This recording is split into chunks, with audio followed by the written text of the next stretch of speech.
একটা প্রশ্ন করছেন, গতকাল বিএনপির নেতা ফজলুর রহমানের বাড়ির সামনে কয়েকটা মানুষ বিক্ষোভ করছে, সেটা বিবিসি বাংলা ফলাও করে প্রচার করলো। অথচ একই সময়ে রাজশাহীতে হেফাজতের ব্যানারে মব সৃষ্টি করে হিজবুত তাওহীদের মিটিং বন্ধ করে দেওয়া হলো। এটা নিয়ে বিবিসি কোনো রিপোর্ট করলো না। এই ধরনের মিডিয়াগুলোকে আপনি কি বলবেন? আপনি বিবিসি বলেন, ভয়েস অফ আমেরিকা বলেন, আপনার রয়টার্স বলেন, এই যে আন্তর্জাতিক যে মিডিয়াগুলি, এদের একটা এজেন্ডা আছে, এদের একটা লক্ষ্য আছে। এটা মনে করার কোনো কারণ নাই এরা ইসলামকে প্রমোট করার জন্য তারা দাঁড়াচ্ছে। কখনো ওরা সেটা করবে না। এই ঘটনাটা আমার নজরে এসেছে। ফজলুর রহমান নামে ইনি বিএনপির এই ভদ্রলোক, উনি মুক্তিযোদ্ধা ছিলেন। উনার বাড়ির সামনে বেশ কিছু লোকজন নানান ধরনের মিছিল করলো। সোশ্যাল মিডিয়া তো ওনার বিরুদ্ধে প্রচুর তোলপাড় চলছে। যাই হোক, তো বিবিসি যেটা করেছে সে নিউজটা আমিও পেয়েছি। বিবিসি এমনভাবে তুলে ধরেছে যে ফজলুর রহমানের মানবাধিকার লঙ্ঘন হচ্ছে, উনার জীবনের নিরাপত্তা হুমকির মধ্যে পড়েছে, উনি একটা মবের সম্মুখীন হতে পারেন, এটা অন্যায়। মানে ব্যাপারটা এরকম পজিটিভলি তুলে ধরেছে। ভালো কথা, ভালো কথা। মিডিয়ার যদি তোমাদের নীতি যদি নিরপেক্ষ হতো, তাহলে রাজশাহী শহরে মব সৃষ্টি করে মিথ্যা কথা বলে গুজব রটনা করে হেফাজত ইসলামের ব্যানারে একটা গোষ্ঠী, উগ্রবাদী গোষ্ঠী, তারা আমাদের শান্তিপূর্ণ একটা আলোচনা সভাকে ভণ্ডুল করে দিল, বানচাল করে দিল। মিডিয়া কি সেটা দেখে নাই? দেখেছে? প্রথম আলো কিন্তু এসেছে আজকে, প্রথম আলো কিন্তু সেটা রিপোর্ট করেছে। তাহলে তিনি প্রশ্ন করেছেন মিডিয়াগুলির এই নীতি কেন?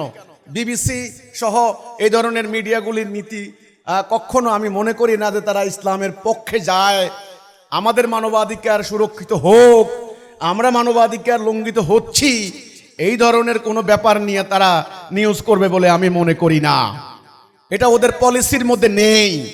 ওদের পলিসি, ওদের এজেন্ডা অন্যটা। বরং মুসলমান মুসলমান মারামারি করুক, এটাকে প্রচার করতে বিবিসি খুব স্বাচ্ছন্দ্য বোধ করবে, সমস্যা নেই। আমরা বিবিসির এক সাংবাদিকের সঙ্গে কথা বলেছি। আমরা বলেছি যে আপনারা আমাদের সংবাদ প্রচার করছেন না কেন? বলছে দেখুন, আপনি কিন্তু ভুলে গেলে চলবে না। উনি কিন্তু খুব সিনসিয়ারলি এই কথাটি বলেছেন। বিবিসির সাংবাদিক, আমি নাম বলছি না, আমরা ওনাকে অ্যাকিউজ করেছি। এত বড় ঘটনা আপনি বলছেন না কেন? উনি বলছেন দেখুন, আপনি ভালোই বুঝেন, ব্রিটিশ ব্রডকাস্টিং কর্পোরেশন শব্দটা ব্রিটিশ, ব্রিটেনের মানুষের টাকায় এই বিবিসি চলে। ব্রিটেনের গভর্নমেন্টের একটা পলিসি আছে। বিবিসি ব্রিটেন ভিত্তিক একটা সংবাদ সংস্থা। আপনারা বললে তো আপনাদের পলিসি তারা নেবে না, তাদের নিজস্ব পলিসি আছে।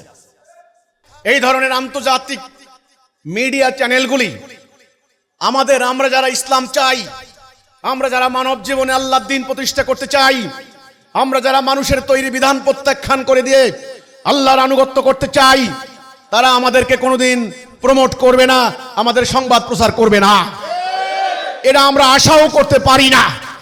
আজকে যদি হিজবুত তাওহীদ অন্য কোনো ইস্যু নিয়ে কথা বলতো, তারা বুঝতো আমাদের এই ইস্যু তাদের পারপাস সার্ভ করে কিনা, তখন দেখতেন। একবার বিবিসি একটা নিউজ করেছে, কেরানীগঞ্জের একটা লোক, ও হলো সমকামী। সমকামী নিয়ে আন্দোলন আপনি জানেন, ওই লোকটা সমকামী। তারে কে হুমকি দিছে? একটা মানুষ কেরানীগঞ্জের, আমার যতটুকু মনে পড়ে ভুল না হলে, একটা মানুষের সমকামী, সে তারে হুমকি দিয়েছে। এটার জন্য বিবিসি সিরিয়াল সংবাদ প্রচার করেছে। তা কাজেই তাদের সংবাদ মূল্য আর আপনার সংবাদ মূল্য সমান নয়। আন্তর্জাতিক মিডিয়াগুলি সাদ্দাম হোসেনকে ভিলেন বানায় নাই।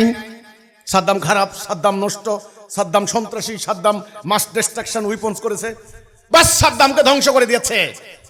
তারপরে হোয়াইট হাউসের সামনে দাঁড়িয়ে বলে আমাদের গোয়েন্দা রিপোর্টে ভুল ছিল।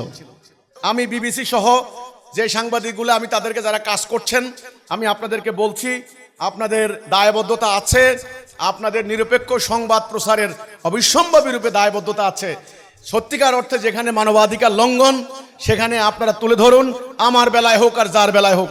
হিজবুত তাওহীদ হইলে হিজবুত তাওহীদের মানবাধিকার কোনো মানবাধিকার নয়, এইটা যদি মনে করেন, তাহলে আপনারাও জনগণের হৃদয় থেকে নিরপেক্ষতা হারাবেন।